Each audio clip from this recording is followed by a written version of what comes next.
E aí pessoal, tudo bem?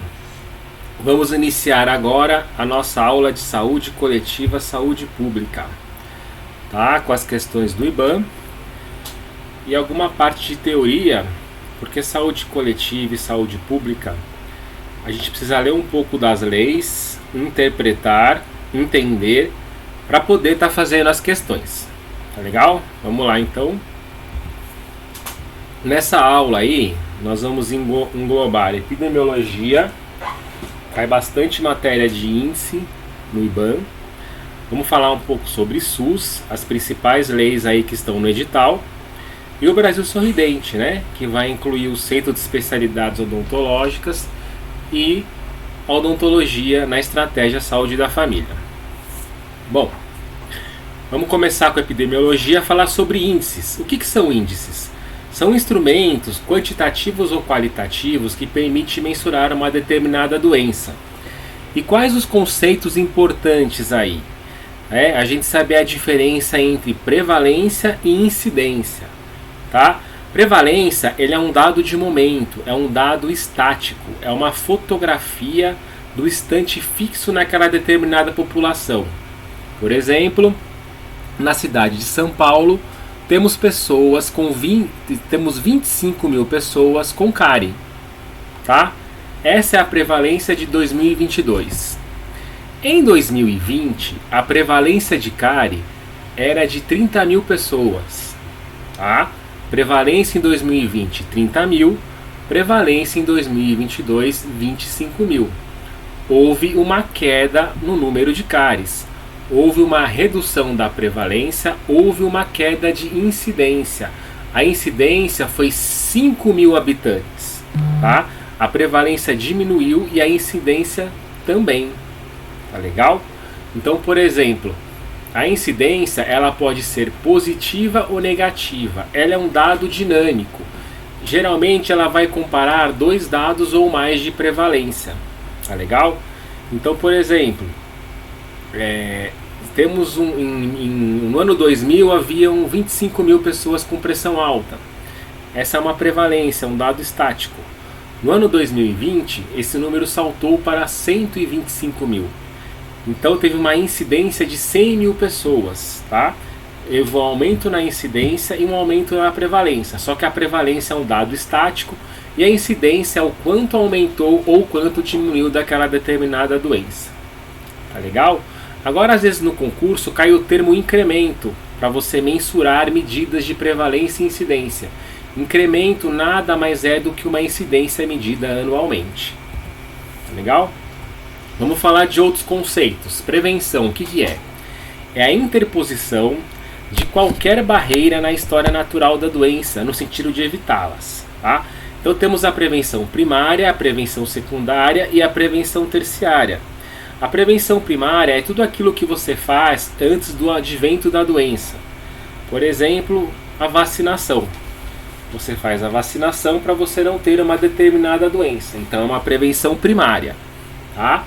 A prevenção secundária é aquela que ocorre no momento do início da doença, até que haja a evolução dessa doença, que ela pode curar ou sacrificar algum órgão ou levar o indivíduo ao óbito.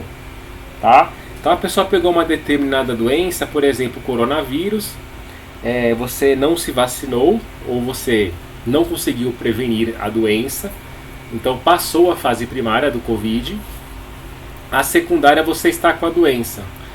E a partir das consequências dela, vamos saber o quanto a prevenção secundária funcionou. Legal?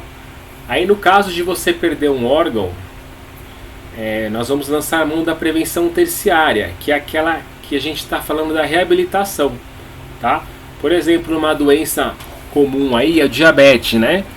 Às vezes a pessoa acaba perdendo algum órgão e aí você precisa colocar uma prótese ou um pé, você faz a reabilitação da pessoa. Ou mesmo na área da saúde bucal, quando a pessoa perde os dentes e você faz uma prótese ou implante, você está atuando na prevenção terciária, por mais que seja uma reabilitação. Tá? Então, prevenção é interposição de qualquer barreira na história natural daquela doença. Agora, nós vamos falar dos níveis de prevenção. Tá? Os níveis de prevenção de Lewin e Clark são divididos em 5. Tá? Então, a promoção da saúde, que é você dar condições satisfatórias à vida de uma pessoa. Boa alimentação, boas condições de moradia, boas condições de higiene. Já o nível 2 é a proteção específica. Tá? Você vai estar prevenindo uma determinada doença. Aí sim, você vai lançar a mão de vacinas, aplicação tópica de flúor no caso da cárie. Tá legal? Não confundir prevenção primária, secundária e terciária com níveis de prevenção. Tá legal? Aí o terceiro nível de prevenção é o diagnóstico precoce e o tratamento imediato. Você descobre ainda aquele problema bem precocemente e já consegue fazer o tratamento imediato. Aí o quarto nível é a limitação do dano e o quinto nível é a reabilitação. Importante a gente abrir um parênteses aí falando da doença cárie, tá? Então assim, o diagnóstico precoce e tratamento imediato, quando a lesão de cárie ela está em mancha branca ativa, tá? Então aquela mancha branca opaca e rugosa, você fez a detecção e você faz, por exemplo, uma aplicação de flúor imediata. Você agiu precocemente, pois não houve cavitação. Legal? A partir do momento que a doença cárie já tornou-se uma cavitação e você faz uma restauração ou propriamente um tratamento endodôntico, você está fazendo a limitação do dano daquele problema, tá? E o quinto nível, que seria confecções de prótese, seria a reabilitação. Legal? Aí existem os níveis de aplicação, tá? Também são 5 níveis. Ele vai do mais amplo até uma ação individual. O primeiro nível é uma ação governamental ampla, então uma vacinação da campanha nacional, por exemplo, para a gripe, que a gente tem todo ano. Temos a ação governamental restrita, que você pode estar fazendo uma campanha de vacinação para doenças endêmicas de uma determinada região. Tá? Aí tem o terceiro nível, que é a relação profissional-paciente, que você faz dentro do seu consultório. E o quarto nível, que é o nível auxiliar-paciente, que é o seu próprio auxiliar que vai estar atuando junto ao paciente. E temos também o quinto nível, que é a ação individual, que é que o próprio paciente faz a sua prevenção, como por exemplo a sua higiene bucal. Vamos falar um pouquinho de alguns índices, tá legal?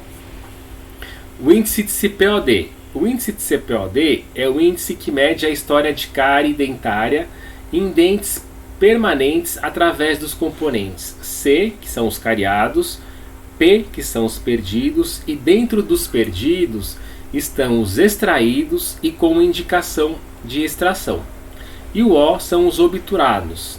Importante a gente aí notar que o concurso ele pode pedir história atual ou história passada da doença cárie. A história atual ele está falando de dentes cariados e com extração indicada. E história passada, obturados e extraídos. Como assim? Nós temos que pensar no índice de CPOD, que ele é o índice de cárie, tá? Então agora, a cárie está no dente? Se a cárie está no dente, é atual. Se aquele dente está com extração indicada e a cárie está no dente, ele é atual. O dente que foi extraído por cárie já está no passado. E o dente ele está obturado nesse momento, mas a cárie é um processo anterior. Por isso que o obturado e extraído está na história passada da cárie. Lembrando que dentes por indicação de ortodontia ou trauma não entram no índice de CPOD. Legal? O índice de CPOD é apenas para a cárie. E tem o índice aí para dentes descidos, que é o CEL, que ele é utilizado também em levantamentos epidemiológicos, assim como o índice de CPOD. Lembrando que o CEL não existe dentes extraídos. Tá legal? Apenas são utilizados aí os dentes cariados, obturados e com indicação de extração. Lembrando que indicação de extração por cárie. Tá legal? Vamos falar um pouco de alguns tópicos de flúor, tá? No final da aula eu vou voltar ao tema índice. A gente só falou agora do CPOD, que é o mais importante, mas temos outros índices a discutir com vocês. Então tem algumas decorebas aí que nós temos que saber para todos os concursos. São as doses certamente letal, a dose seguramente tolerada e a dose provavelmente tóxica de flúor. A certamente letal ela é de 32 a 64 mg de flúor por quilo. A seguramente tolerada ela vai de 8 a 16 mg de flúor por quilo. E a provavelmente tóxica de 5 mg de flúor por quilo. Aqui embaixo são os problemas sistêmicos que o consumo sistêmico de flúor pode causar, tá? Gastrointestinais, neurológicos, cardiovasculares e problemas de sangue. Tá? Entre os gastrointestinais, náusea, vômito, diarreia, dor abdominal cólica, úlcera péptica. Os neurológicos, parestesias, tetanias, que é você ficar vibrando, depressão no sistema nervoso e o próprio coma. E os problemas cardiovasculares, tá? Pode levar a gente a uma pulsação fraca, a uma hipotensão, a um choque, a uma arritmia cardíaca ou a uma falência cardíaca. E o sangue, podemos levar a problemas de acidose, hipocalcemia, hipomagnesia e hipercalemia. Tá legal? Mas o mais importante desse slide são as doses letais, seguramente tolerada e provavelmente tóxica.